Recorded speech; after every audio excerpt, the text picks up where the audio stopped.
So Alexander's knifing anhydrous right now. We put anhydrous on the head of the planter. So this is strip tilling. So we won't do any more tillage of this field. He's laying the lines, and then our planters will follow right on the same RTK line. Even though that's old dinosaur tractor, we set that thing doesn't do much other than this. But we put RTK on that tractor, and it just pulls the strip till rig. So we strip till all of our corn ground, and we knife anhydrous. We used to use a liquid NPK from another company, and we kind of got away from that. We went back to anhydrous.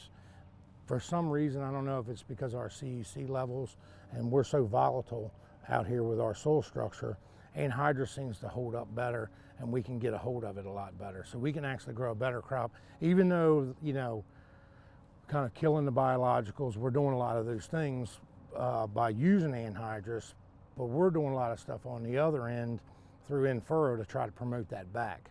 But we are, you know, we are kind of killing it somewhat.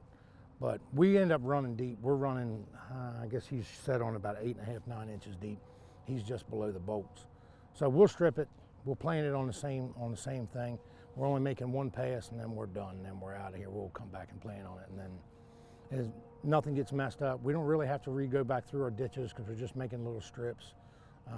It's a little bit wet, a little bit tacky, but we need to get going because we're starting to get behind at this point. We're usually done anhydrous by now, but we had that big rain last week, and we had like 6 inches of rain, so we're just now getting back going again. I'm not copying Corey.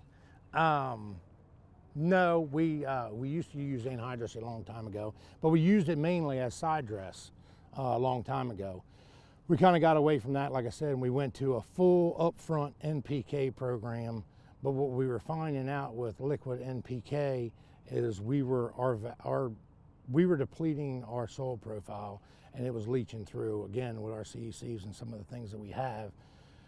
We weren't getting the stability in our soil the way that I needed it. So we went back to a dry program with Nutrien, and then we went back to anhydrous. That's why we made the switch back to anhydrous. And it works way better. We put it down up front instead of coming back in and tearing things up when we, you know, side dressing. Because side dressing, you tear up a lot on the turn rows and stuff like that.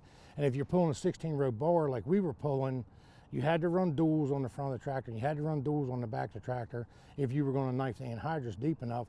So imagine what your turn rows look like every time you turn around every 40 foot.